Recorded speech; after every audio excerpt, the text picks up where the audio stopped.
There are days when your heart feels like a shattered mirror piece, scattered across memories you wish you could forget. You wake up carrying the weight of yesterday, hoping that today might be different, but the pain lingers like a shadow that refuses to leave. You've tried to smile, to distract yourself, to act like it doesn't hurt anymore, but deep inside something is still holding you hostage. The truth is, healing doesn't begin when life gets better. It begins when your heart learns to trust again. Not in people, not in plans, but in the one who already knows how your story ends. You weren't meant to carry everything. Not the betrayal, not the missed opportunities, not the guilt. Some things are too heavy for a human soul. That's why he asks you to let go, not because it doesn't matter, but because he knows it's breaking you. You may think holding on proves your strength, but sometimes real strength is in release, in whispering, I don't know what's next, but I trust the one who does.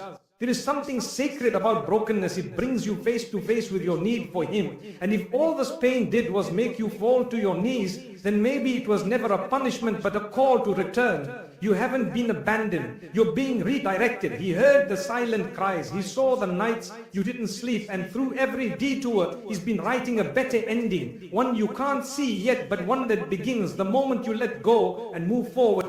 You see, the reason many people can't move forward is because they've built a home in a moment that was meant to pass. They keep replaying the betrayal, reopening the loss, revisiting what was said or done, hoping somehow it might all make sense. But pain doesn't always come with an explanation. And even if it did, would it really undo what's already been written? Sometimes we don't even realize that we've trapped ourselves. Not in chains you can see, but in silent prisons made of resentment, regret, and what-ifs. You're not stuck because life won't move. You're stuck because you won't let it. You've attached your peace to an outcome you never received. You've made your healing depend on an apology that may never come. You've convinced yourself that until the person who hurt you makes it right, you can't breathe freely again. But what if I told you that peace doesn't need permission from anyone but you?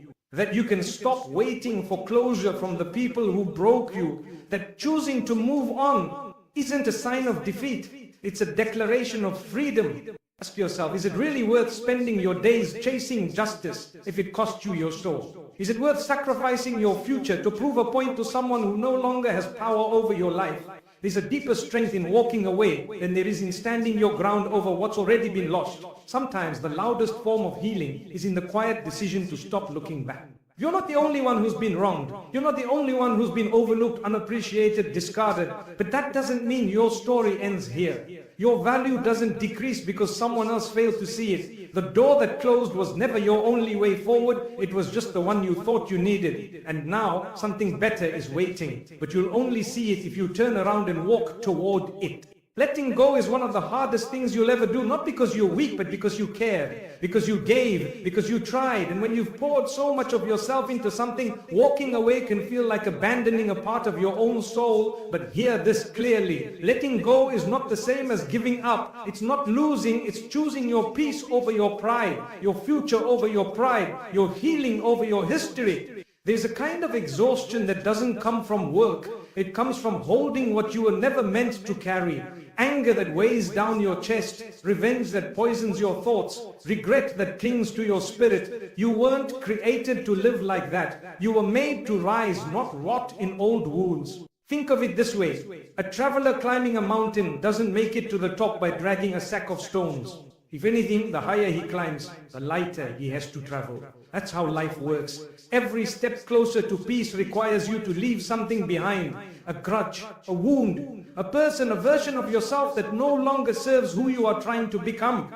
Yes, it hurts. It hurts to let go. But it also hurts to stay in the same place year after year, replaying the same scene, speaking the same pain. And the truth is, that pain has already taken so much from you. Don't let it take your future too. Sometimes the most powerful thing you can do is whisper to yourself, this ends with me. No more carrying the bitterness. No more punishing yourself for things that weren't your fault. No more living in a chapter that God already closed.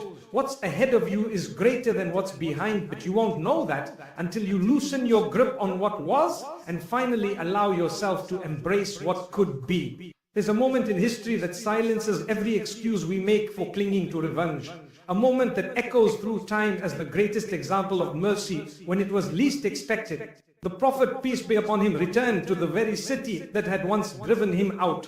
A city that had mocked him, starved his people, spilled innocent blood, and declared war on the truth he carried. And yet, when he stood at its gates with strength and authority, surrounded by thousands, he didn't come to settle scores. He didn't come to humiliate those who had wronged him. He came with his head lowered, his heart humble, and his soul rooted in purpose. He asked them one simple question: what do you think I will do to you today? And these were the same people who had tried to erase his name from the earth. But now, faced with power they couldn't deny, they whispered, "You are a noble one, the son of a noble one." What he said next wasn't just an act of forgiveness, it was a revolution of spirit. There is no blame on you today. Go, for you are free. In that moment he could have taken everything from them. But instead he gave them something no sword could ever win. Dignity, a chance to change, a future unchained by the past. This is the example we claim to follow, yet how often do we seek vengeance in our own lives over things so small in comparison? A harsh word, a broken relationship, a misunderstanding that turned into years of silence. We cling to pain as if punishing others will somehow heal us. But healing never comes through hurting.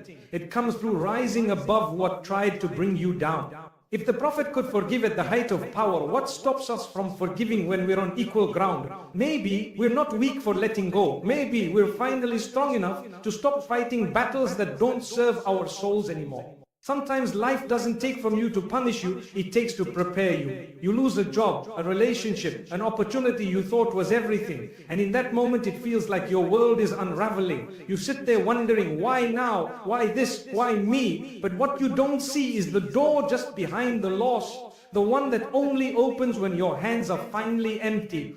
I remember someone who came to me, his voice heavy with frustration. He had lost his job, not gently, but harshly, suddenly. He said, "I prayed for growth, for a raise, and instead I lost everything. What kind of plan is this?" And I asked him a question that quieted the storm. Virtun, I asked the question, a question one who wrote your story. Even when you don't understand the chap, he was holding on so tightly to a handful of coins, a job, a title, a routine, not realizing that God was trying to give him gold. But the hand has to open first. That's the part we struggle with. Letting go of what feels safe, even when it no longer serves us. And when he finally did, when he stopped chasing what was gone and looked at what was right in front of him, the tide turned. New doors opened, not one but many. He told me later, if I had stayed angry, I would have missed all of this. I would have been stuck in revenge while my future waited for me to simply turn around. This is how God works. He closes a door not to leave you in the dark, but to turn your face toward a sunrise you weren't even looking for. Trust is not built when life is easy. It's built in the silence after everything falls apart. When you choose to believe that what's ahead is better, even if you can't see it yet. One of the hardest questions people carry in their hearts is, why does God allow pain? Why are the innocent hurt, the kind betrayed, the helpless forgotten? It's a question that has echoed through generations, and yet the answer always leads us back to something deeper than logic. It leads us to trust. When a storm hits, we look for someone to blame, and in our pain we often look upward. But the truth is, most of the harm we see in this world is not sent from above. It's caused by the hands of people, human greed, human cruelty, human choices, and yet the one we blame is the same one who sends healing, justice, and light in the aftermath. God does not command evil. He allows it for reasons that stretch beyond this moment. Sometimes to wake a sleeping heart, sometimes to purify a soul, sometimes to elevate someone through patience in a way that peace never could, and always to give us the chance to turn back, to rise, to reconnect. But justice, it's not lost. It's just not always immediate. The child who was taken too soon, the tears that fell in silence, the cries no one heard, none of it is forgotten. The delay in justice is not a denial of it. There is a day when everything will be made right. Not one deed overlooked, not one soul left behind. So no, God is not absent in suffering. He is closest to those in pain. And even when He doesn't remove the hardship right away, He gives something better, strength to endure, wisdom to grow, and the assurance that nothing was in vain. When you feel like asking, where is He? Remember, sometimes the very breath you're using to question is the proof that He's still sustaining you. There is a kind of heartbreak that doesn't always get spoken about, the quiet ache of a home that fell apart, a marriage that didn't last, a love that faded into silence. Divorce feels like failure even when it was necessary. It feels like grief even when you know it was for the best. And in a world that celebrates beginnings, not many know how to honor endings with grace. And if that's you, if you've walked through a broken relationship, I want you to know something. This is not the end of your story. You are not less worthy. You are not broken beyond repair. And just because something didn't last doesn't mean it wasn't real. Sometimes things fall apart so your life can fall into place. Sometimes walking away is not giving up, it's growing up. We live in a time where relationships are treated like glass, cracked easily, discarded quickly. No one wants to repair, no one wants to bend, everyone wants to bend, everyone wants to be patient. And yet love was never meant to be flawless, it was meant to be forgiving. But when forgiveness has been given and still the peace is gone, when you've tried and it only hurts more, then it's okay to step away. God doesn't ask you to stay in a place that's destroying your soul. And for those who fear they'll never find love again, remember, the one who created your heart knows how to mend it. There are people ahead in your story you haven't even met yet.